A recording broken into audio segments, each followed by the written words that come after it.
Hi, I'm Tim Tyler, and this is a video about embodiment, robotics and real-time interaction in the context of developing intelligent machines.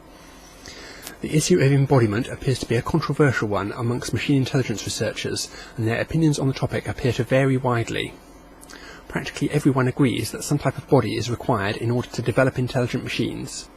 Some kind of input and output is necessary in order for a machine to interact with its environment.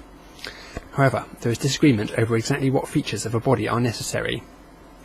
Advocates of embodiment appear to think that you really need some kind of autonomous robot body operating in real time in order to construct an agent that has a reasonable understanding of how the world works. To give an example of this kind of perspective, here is Dan Barry on the future of robotics. Well, really what I'm interested in is artificial intelligence. I'm really interested to see if we can make a artificial awareness, an understanding of I. But I think that in order to have a brain and to be aware, I guess I shouldn't say in order to have a brain, I would say the beginnings of a nervous system come from movement. And without movement, we may not have ever developed central nervous system. So for example, there are creatures that in larva stage wander around the ocean floor. When they become an adult, fix themselves to a rock, and the first thing they do once they're fixed and they're never going to move anymore, they eat their brain. Wow. If you look at a tree does have currents that run through it that are similar to neural currents, but there's no central nervous system. There's no place where we would say there's the brain of the tree. And yet when you go back and look at invertebrates, such as leeches or slugs, you see that their nervous systems are organized very much along the lines of their movement. So you see clumps of nerve cells that correspond to divisions in a caterpillar, say. So you can see that the origins of central nervous system really came out of movement. And so if you want to understand what a chair is, for example, you need to have a reason to use a chair. I can show you 10,000 pictures of a chair without you ever getting the concept of what it is. You may be the best classifier of a chair in the world. You may be able to tell me that's a chair and that's a chair and that's not a chair. But if you've never had a need to sit in one, you don't understand a chair. So my reason to be into robotics is because I think that in order to make an artificial intelligence that is really smart and really understands the world, we have to put it out into the world and utilize the world and manipulate the world and change the world around it. Autonomous robots would be a nice way to develop intelligent machines in some respects, and the robotic path is the only one for which we have an existence proof that demonstrates that the approach is actually likely to work. However, autonomous robots are currently in a relatively primitive state of development. We haven't yet mastered molecular nanotechnology. Developing robot control systems is still problematical. Robots have relatively poor regenerative capabilities, high cost and poor market penetration. Interactions with robots have to occur in real time, which is often terribly slow and tedious. And upgrading the machines is cumbersome and expensive. Many robots currently live in factories, don't have internet access, and can only have software upgrades at the hands of their creators, and only then with the blessing of their current owners. These deployed robots can consequently contribute only relatively little to their own development and testing. In short, embodying intelligence in a robot is slow, expensive and painful. So, developing machine intelligence using robots is currently an approach that is slow, expensive and challenging.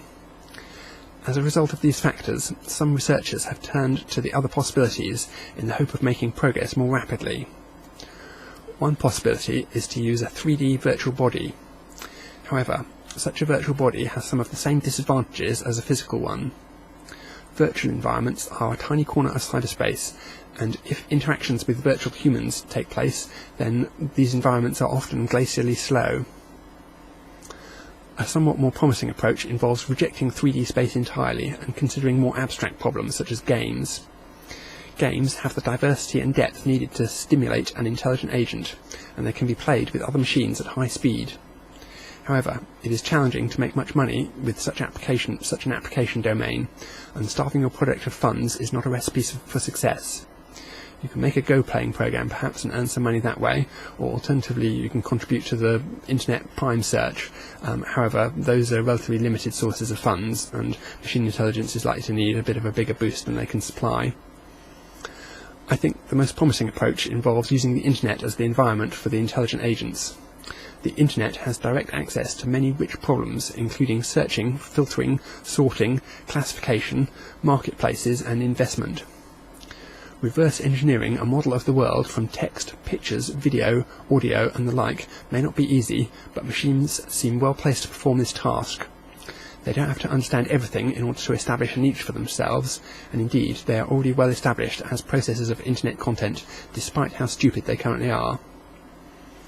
Monitors and speakers are established actuators, and keyboards, mice, cameras and microphones are established sensors. By using these input and output devices, access to existing sophisticated molecular nanotechnology workforce is enabled. The internet actually provides access to some of the world's most sophisticated autonomous agents, namely humans. Humans use molecular nanotechnology, have good quality sensors and actuators, are widely deployed all over the planet, and are frequently hooked up to the internet. Their behaviour can be controlled via visual display units and loudspeakers, and their outputs can be captured via keyboards, mice, cameras and microphones. Humans even come equipped with their own onboard computer to handle local motor control functions, and those are pre-programmed. The man-machine interface isn't perfect, but it works well enough for machines to make effective use of humans and to use them as stepping stones. Though we have an existence proof that building mechanical actuator-based agents is a working path towards developing intelligence, the proof of concept took 4 billion years to get there, not much of a recommendation for the approach in some respects. Other problem domains might well provide a more direct route. A vast machine intelligence also has the advantage of not competing directly with existing humans. Machines have got to where they are today by compensating for human weaknesses, and by being strong where we are weak. I expect that to continue with early machine intelligences, which I expect will be quite different from us. What about the idea that server-side companies are static, and are thus more like plants than animals, and therefore do not have much need for a nervous system? That's just a silly idea.